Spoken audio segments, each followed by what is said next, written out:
Welcome, lands, beekeepers, and Wild Hives Community. We're doing a short little video here this evening. It's Sunday. We just got back from our apiary. We're starting to really close things down. Probably a lot of you are doing the same thing. And it's getting into that cold weather. We're into the 60s and 70s, and maybe some of you are down into the 40s, but it's certainly time that most of us are starting to think about how are we closing our hives up. So we here in southwest Ohio, we're certainly in the 50s, we're into the 40s or lower at night. It's time to close our hives. Our bees are ready to go to bed, and we've been spending time just recently. We've been spending time converting all of our ventilated lids to fully insulated lids.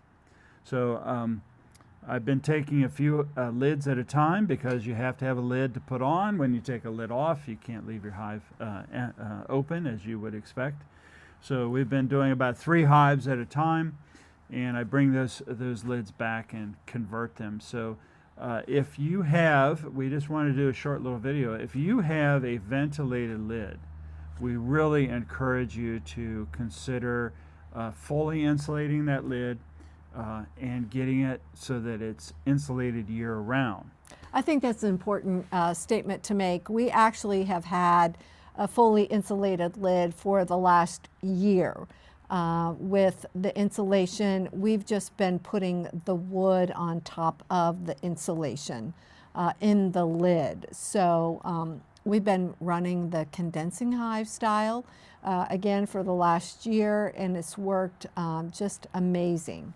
Yeah, I really think there's some quotes out there, but certainly DeLand said the farther you get away from the tree, the farther you get away from the bees. And there's other people who have written materials that basically say you don't know what you don't know what you're doing until you stop doing it. We have really taken the motto, and our mission here at Wild Hives is to try to return to the tree, try to be always as close to the tree as possible with our man-made hives. I mean, unless you're going to do a log hive or something. Which you can do. A lot of people do that. It's very kind of, I'm not sure you're going to have a lot of those in your backyard, but as backyard beekeepers, it's easier to build something that's well insulated, that's deep, that simulates most of the characteristics that you have in a tree, and giving the bees back the environment that they would naturally want when they're looking for a new tree hollow, a new tree cavity.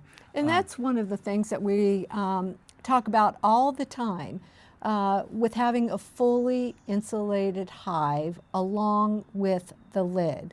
And like Rob said, we highly encourage you to insulate your lid. We do have a video on how to insulate a ventilated lid. That's something that you can do yourself, or if you live locally and you want us to do that, we would be more than happy to do that as well. But one of the things that we have noticed and actually read a lot of research in the tree, how the CO2 is much higher in that insulated tree environment. And that really lends to many other micro environmental processes that are going on that we don't realize. So there's a number of researchers that are starting to return to the tree. As you might expect, it's just way too hard for universities, PhD students, etc., to try to do research based on having to go out to the trees. Dr. Seeley was probably one of those very unique researchers back in the 80s that said, I'm going to go back to the tree and start researching what I'm seeing in the trees. A lot of people thought bees weren't in the trees anymore after varroa. So most of our research has been done based on Langstroth hives, uninsulated, thin-walled, and structures that bees have no historical experience with. They're not adapted to Langstroth hives. Now, humans can keep bees in Langstroth hives, but bees wouldn't keep bees in Langstroth hives. Even Langstroth, Reverend Langstroth himself, said that his hive should be double walled. It should be insulated. And because of commercialization, we've gotten away from that. I'm not against commercialization. I'm not against commercial beekeepers. What I'm saying is we as backyard beekeepers, we have the opportunity to try to choose something different. And I would encourage you now that as you're getting prepared for the winter, that you consider insulating your lid. It's so easy. Take that ventilated lid that you have, put in the insulation foam inside of it, close it up. I really encourage you to do this. Use like a 1/4 inch thin utility board to close that up. It's wood, and it'll protect that insulation and get it away from the bees. It'll get away from ants, and you can do this probably in an hour in your workshop. You can, if you have the materials, you can re-insulate that lid, and you can get that lid back onto your hives. Now, you're not going to take the lid off and go work on this. You'd have to have another lid, but it's well worth the work if you want to build a brand new lid, and you can start swapping that lid out with your old hives and start re-insulating your old hives. Especially too with not only overwintering, which that's why we wanted to share a little bit. What are some of those benefits of having a fully insulated lid and how that affects the CO2 levels in the bees? When we're talking about CO2, we're talking about basically 3 different thermodynamic activities that are happening in the hive. One, it's the warmth, so it's heat. Second is humidity. Third is CO2. These are the 3 thermodynamic properties that are happening inside of a tree, and we want to mimic those inside of our hives. So we want to create a heat dome above our colony so that there's no chance of condensation, there's no cold air up there that is forcing your hive to actually create a circular or oval shaped cluster. It's actually warm up here, so that if there is any clustering, it's happening way down at the bottom, close to the entrance. The other thing is humidity.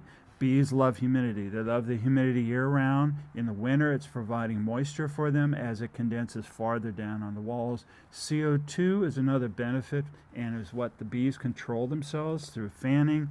They actually have a CO2 sensor on their antenna. They know when CO2 is getting too high, and CO2 for bees can get like 25 times higher than it would be even for us as humans in our home. That's amazing. So they have evolutionarily developed a resistance, and they use it because it lowers their metabolism just as it would us. Hypoxia. Hypoxia isn't something that like kills us. It lowers our metabolism to a point that we die. So hypoxia for the bees lowers the metabolism. When you lower the metabolism, you lower their need to eat. You lower the amount that they're off-gassing moisture. And so you're lowering the amount of moisture inside of the hive at the same time. But if you keep an upper entrance, if you keep taking the lid off, if you keep breaking a seal, and you're releasing all that heat and all that humidity and all that CO2, they cannot manage that during the winter, and they don't have the environment that they would normally have inside of a tree. Pretty amazing. It is. One of the other benefits actually of having this higher CO2 level is also with the varroa mortality rate. Yeah, higher, and there's studies. Go ahead and look at it. We have some blogs. You can look at the research articles or just look at the summary that I bring together. And just remember, my blogs, they're not my research. There's hundreds of PhD students and universities doing this research across the world. All I do is pull research articles together and just give you a basic summary of what I've read in those research articles. So varroa, they become sensitive to higher humidity, higher temperature. And remember, humidity allows the moisture and the heat to be retained and stay in there. It's almost like a pressure cooker. And it reduces the ability for them to reproduce, and reduces that. It doesn't kill them. it just reduces the ability for them to multiply. So you have the winter where there's no brood. There may be phonetic varroa on them, but they can't produce, or they're not producing because the humidity is high. But you basically are coming through the winter without the varroa mite having increased, and the kind of a balanced approach when they come into the spring and when they start reproducing again. So what we do here at Wild Hives is we really believe in trying to allow the bees to become adapted to the varroa mite. You will never ever kill all the varroa mite. It won't happen. Doesn't matter how many treatments you do. It doesn't matter what your percentage of varroa mites are. You still have varroa mites in your hives. You still have varroa mites in some of your bees. And if for some reason you got them 100% out of your colony, the one next to it has it, or the one across the street has it, you will never get rid of varroa mites. The key here, and research is understanding this, and this is why a lot of research is going back to the tree, is because they're realizing that the solution is not about getting rid of varroa mites. It's about helping the bees adapt to a pest and to the viruses, just like we do with crowd resistance. We as humans become resistant to viruses over time, just like the bees have. So and it is okay. We are a natural beekeeper. We do not treat and we do not feed. And it is okay. It is okay to be that way because we, again, are starting with the tree. But we just wanted to share. Yeah, and remember, you're a backyard beekeeper. And that's exactly what we are. I totally understand commercial beekeepers that have to run their business, make their living, pay for the house, pay for their trucks, pay employees, that they can't take a fully natural approach toward things. But you, as backyard beekeepers, you have the ability to make those kind of decisions for yourself. You don't have to do what commercial guys do or gals do. You can do what you want to do, what you think is best for the bees. You take those responsibilities on, you take that risk on, but you just have a couple hives in your backyard. You don't have thousands of hives that you're responsible for. And so I really encourage you, this is a great time of the year as you're getting your bees ready for the winter. Start thinking about things like, how am I building my hive?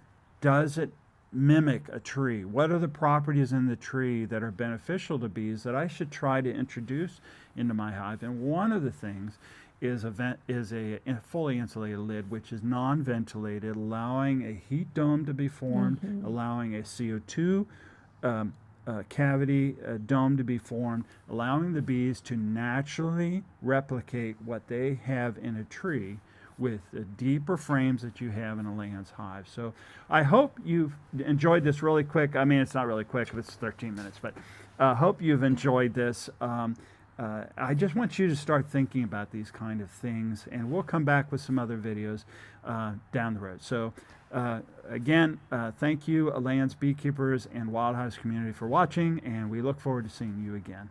Where we take you from novice to natural.